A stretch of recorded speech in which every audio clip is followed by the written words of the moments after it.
Alhamdulillah, saya bersyukur kepada Allah Subhanahu wa taala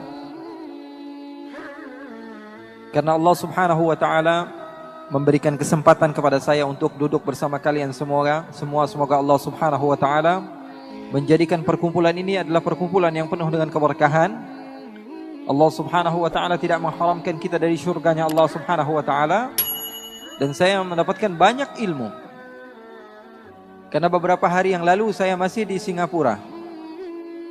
Mungkin sekitar 4 hari yang lalu saya di Singapura. 3 hari yang lalu saya di Malaysia. 2 hari yang lalu saya di Palembang. Hari ini saya sudah berada di Semarang. Dan besok saya sudah berada di Sumatera lagi. Pelajaran yang saya ambil adalah ketika cinta sudah berbicara, maka semua bisa menjadi nyata. Sahabat-sahabat Muslim dan komunitas-komunitas lain yang ada di Semarang, mereka banyak membantu saya, di antaranya sahabat Hijrah dan lain sebagainya. Banyak membantu saya di dalam berdakwah, seperti di Bandung beberapa waktu yang lalu. Maka panggilan cinta tersebut membawa saya sampai ke Semarang.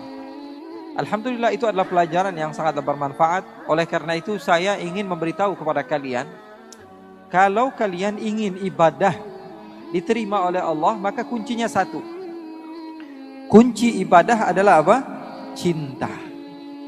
Kunci ibadah adalah cinta. Tanpa cinta, maka seorang hamba Allah Subhanahu wa taala tidak akan pernah sampai kepada Allah. Maka bohong ketika salah seorang mengatakan bahwa dirinya banyak melakukan ibadah, akan tetapi dia tidak memiliki cinta dari hatinya di dalam beribadah kepada Allah Subhanahu wa taala.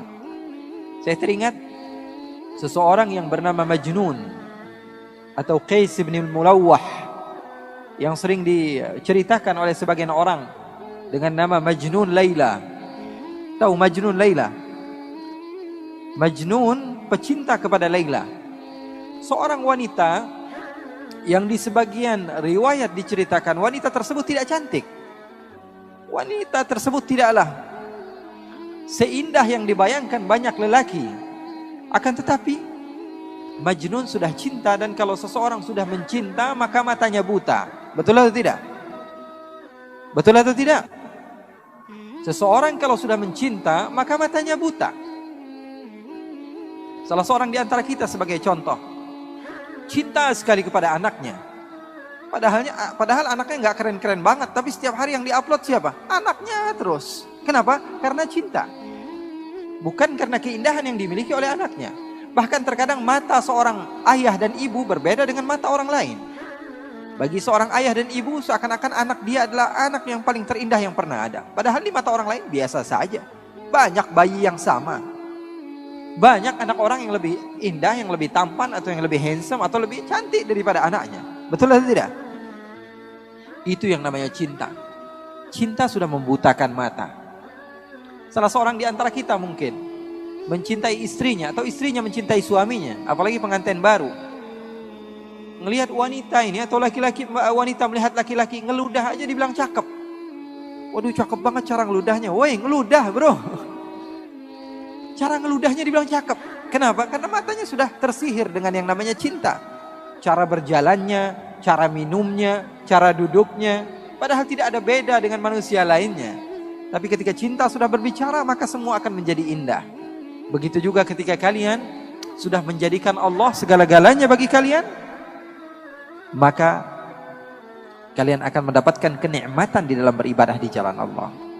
Qais atau Majnun, dia begitu mencintai Laila. Di dalam riwayat, Laila bukanlah wanita yang cantik, wanita yang hitam, wanita yang tidak memiliki rupa yang indah untuk dipandang. Tapi sebagaimana kata Imam Syafi'i, imam kita bersama, apa kata Imam Syafi'i? Wa 'ainur ridha 'an kulli 'aibin kalilah, walakin 'ainus sukhut tubdil masawiyah. Mata kalau sudah senang kepada sesuatu, maka mata tersebut akan buta. Semua yang dipandang adalah keindahan. Walaupun keburukan jadinya indah. Begitu juga mata kalau sudah benci kepada seseorang. Mata sudah benci kepada seseorang. Kita nggak suka sama teman, Teman kita datang ke masjid, teman yang kita nggak suka, paling kita ngomongnya apa? Wah, nih anak paling caper. Wah, nih anak paling pengen dibilang soleh. Wah, nih anak paling pengen dibilang orang yang baik. Padahal orang jelas-jelasan datang ke tempat yang baik, tapi karena kita tidak ada cinta kepada dia, tidak ada respect kepada dia, maka yang jadi apa? Hasilnya buruk. Oleh karena itu cinta adalah segala-galanya. Pesan saya, kalau ingin mendapatkan kekhusyuan di dalam sholat, di dalam beribadah, utamakan cinta. Setelah itu baru kamu lakukan segala hal, dan kamu akan merasakannya dalam keadaan nikmat. Qais atau Majnun, suatu saat dia berjalan,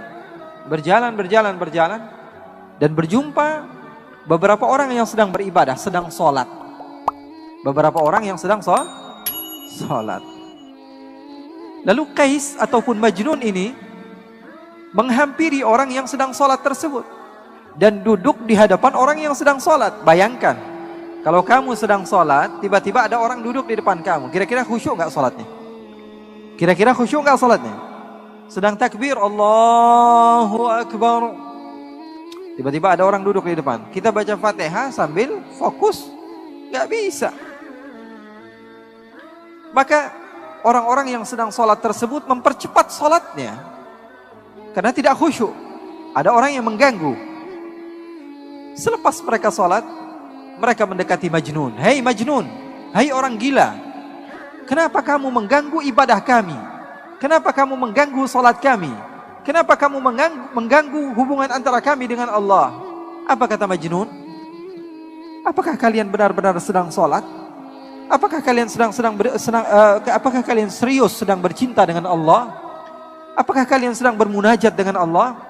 Sepertinya kalian dusta. Kenapa kamu bisa bilang dusta? Karena saya, kalau masuk kampung Laila, saya tidak toleh kanan, tidak toleh kiri. Saya tidak melihat apa yang ada di belakang saya. Fokus pikiran saya hanya Laila. Kalau saya sudah masuk ke kampung Laila, mau ada orang ribut di sebelah saya, mau ada mobil tabrakan di sebelah saya, mau ada segala hal apapun yang terjadi, pikiran saya hanya Laila. Karena yang saya tuju adalah Laila. Maka orang-orang tersebut kebingungan dengan jawaban Majnun yang begitu luar biasa. Orang gila bisa mengajarkan arti cinta kepada Allah. Apa dia katakan? Saya kalau masuk kampung Laila, saya tidak tengok kanan, tidak tengok kiri. Yang ada di pikiran saya hanyalah Laila. Tapi kalian mengatakan cinta kepada Allah, beribadah kepada Allah, tapi ketika saya datang, kalian tidak fokus kepada Allah. Di dalam pikiran kalian, ini kenapa ada orang gila duduk di depan kami? Di dalam pikiran kalian, ini kenapa ada orang gila datang ke tempat kami?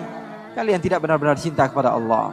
Oleh karena itu, kita belajar cinta kepada orang gila. Belajar cinta sama orang ini Majnun luar biasa cintanya. Suatu saat Majnun sedang duduk bersama anjing. Duduk sama anjing. Dimuliakan anjing tersebut. Diberikan parfum sama dia. Dipakaikan pakaian. Kemudian dia memiliki roti, dia potong dua, yang setengah dia makan, yang setengah dia kasih kepada anjing tersebut. Ini orang gila wajar ya. Maka sebagian orang datang kepada Majnun dan mengatakan, hei Majnun, kamu ini tambah lama, tambah gila saja. Kenapa anjing kamu berikan setengah daripada harta kamu? Apa kata Majnun? Begitu indah Majnun mengajarkan cinta kepada kita yang tidak paham akan arti daripada cinta. Apa kata Majnun? Saya memuliakan anjing ini karena saya tahu matanya pernah memandang kampungnya Laila. Saya memuliakan dia karena matanya pernah memandang kampung kekasih saya, maka saya mencintainya. Segala sesuatu yang berhubungan dengan kekasihnya, dia cinta kepadanya. Ini arti daripada cinta. Oleh karena itu, ketika kalian mau mengagungkan Allah, mau bertakbir kepada Allah, kalian harus tahu hakikat ucapan kalian itu apa. Saya mengagungkan siapa? Cinta adalah segala-galanya. Dari cinta mampu seseorang menghasilkan mutaba'ah, pengikutan dan kesabaran. Makanya seorang ulama yang bernama Ash-Shibli, dia dipenjara. Lalu murid-muridnya datang. Apa yang dilakukan murid-muridnya? Membawakan hadiah, membawakan oleh-oleh, membawakan makanan, membawakan minuman, membawakan pakaian. Setelah sampai di lapas, di tempat di mana Al-Imam Asyibli ketika itu ditahan, Al-Imam Asyibli melihat ada batu di sampingnya, dia ambil, dia lempari murid-muridnya. Kemudian setelah dilempari semuanya pergi. Lalu beliau mengatakan, "Lau kuntum ahibbai law sabartum ala balai." Kalian pendusta ketika kalian mengatakan cinta kepadaku. Kalau kalian cinta pasti kalian sabar akan apa yang telah aku lempar kepada kalian. Jadi yang namanya cinta perlu kepada bukti, dan dengan adanya cinta maka kamu bisa mengagungkan Allah Subhanahu wa taala. Jadi para ulama mereka berdakwah, mereka mengajarkan kepada umat untuk mengagungkan Allah dengan cinta. Makanya mereka bersatu bersama-sama, tidak memandang yang satu daripada organisasi ini, daripada organisasi enggak. Semuanya satu, cinta kepada Allah Subhanahu wa taala.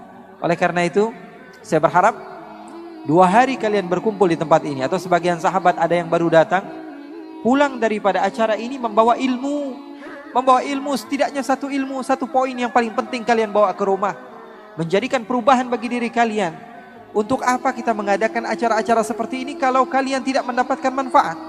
Oleh karena itu setidaknya ada satu hasil, satu poin yang kalian bawa ke rumah kalian.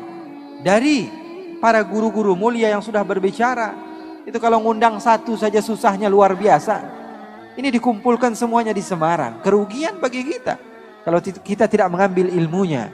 Kalau kita cuma asyik-asyikkan saja, kumpul sana kumpul sini, tidak. Kita ambil ilmu mereka. Wah, saya dapat poin penting dari ustadz ini. Wah, saya dapat poin penting dari Habib ini. Saya akan bawa pulang ke rumah saya, merubah keadaan saya, keadaan keluarga saya. Oleh karena itu, hal yang ingin saya sampaikan dan tekankan kepada kalian, ketika cinta sudah bersama kalian, cinta kepada Allah, cinta kepada Nabi besar Muhammad SAW, maka yang kalian akan rasakan adalah keindahan di dalam beribadah. Anak kecil saja kalau kita ajarkan, "Nak, kamu kalau masuk waktu maghrib kamu harus sholat, masuk waktu isya kamu harus sholat," maka dia sholat. Karena apa? Karena perintah orang tuanya. Kalau orang tuanya sedang lalai, dia tidak sholat. Atau dia sedang asyik dengan gamenya. Misalnya dia sedang asyik dengan gamenya, dia bilang, "Bapak, nah sholat nak." "Iya mah." Dia kunci pintunya, pura-pura wudhu, dia pura-pura sholat. Kenapa? Karena dia melakukan ibadah karena apa? Karena perintah, bukan karena cinta. Tapi kalau anak kecil, dari semenjak kecil kita ajarkan cinta kepada Allah, cinta kepada Rasulullah, mau ibu bapaknya jungkel balik, mau ngapain terserah. Karena anak tahu, ini adalah amaliyah yang disukai oleh Allah, ini adalah amaliyah yang disukai oleh Rasulullah. Maka dia akan melakukan, mau diketahui bapaknya, ibunya, sebodoh amat. Makanya para sahabat Nabi, para tabi'in diajarkan bagaimana cinta kepada Allah, cinta kepada Rasulullah. Dan itu yang saya ingin tekankan kepada kalian. Pulang dari tempat ini membawa cinta. Cinta kepada sesama. Kalau di dalam ajaran agama Islam kepada non-muslim pun, kepada orang yang tidak beriman kepada Allah, kita harus mengajarkan kebaikan kepada mereka. Apalagi kepada orang yang beribadah kepada Allah. Karena kita tidak tahu amaliyah yang mana yang membuat kita mendapatkan pahala. Saya pernah loh di Kalimantan Timur, ada beberapa orang datang kepada saya, bilang, "Habib, saya buat kajian di Kalimantan Timur, di Balikpapan." Datang salah seorang di antara mereka mengatakan kepada saya, "Habib, saya sudah sekitar 2 atau 3 tahun masuk Islam." 2 atau 3 tahun masuk Islam. Saya tanya, "Alhamdulillah, kamu sudah menjadi mu'allaf dan kebahagiaan bagi saya. Apa penyebab kamu masuk Islam?" Apa jawabannya? "Saya pernah melihat instastory Habib di Instagram. Itu yang membuat hati saya berubah. Ingin mengenal kepada Allah." Saya bilang, saya saja lupa apa yang saya dakwahkan. Saya lupa apa yang saya tulis. Tapi bisa merubah seseorang. Karena kita tidak pernah tahu amalia apa yang kita apa yang kita buat sehingga merubah kehidupan orang. Pernah di Pangkal Pinang di daerah Sumatera, saya diundang di salah satu majelis. Keluar dari majelis tersebut, sebelum saya pulang, saya diajak ke tempat oleh-oleh. Saya belanja ini, belanja itu. Ketika saya sedikit haus, saya bilang sama salah satu murid saya mau minum. Saya diberikan air minum, lalu saya duduk. Saya minum sebagaimana sunnah baginda Nabi besar Muhammad sallallahu alaihi wasallam. Lalu sesuatu aneh yang terjadi. Salah satu orang yang bekerja di tempat tersebut, di kedai tersebut mendekati saya. Dia keturunan Cina. Dia bilang, "Kamu kok asik banget, Pak? Kalau minum kamu duduk, kalau berbicara kamu tersenyum, kalau nawar seadanya, kalau begini." Dia puji-puji. Terus saya bilang, "Kamu orang mana?" "Saya orang asli sini, keturunan Tionghoa begini-begini." "Oh, kalau saya orang Islam." Ngomong biasa saja. Tiba-tiba sebelum saya pulang, saya sudah berada di mobil. Saya berhenti, saya panggil lagi dia. "Sepertinya kamu tertarik dengan agama Islam." Dia katakan, "Iya, Pak." "Ya sudah, kamu syahadat sekarang. Kamu mau?" "Iya, saya mau." Kemudian dia syahadat. Dia bersyahadat. Dan dia mengesahkan Allah dan beriman kepada Rasulullah SAW. Kepada sesuatu yang saya lakukan, yang mungkin saya tidak sengaja melakukannya. Atau sesuatu yang biasa, kita anggap biasa. Update. Ya, walaupun sebagian di antara kita followersnya cuma 3 ya. Tapi update saja. Siapa tahu dengan dakwah kamu tersebut seseorang memiliki perubahan.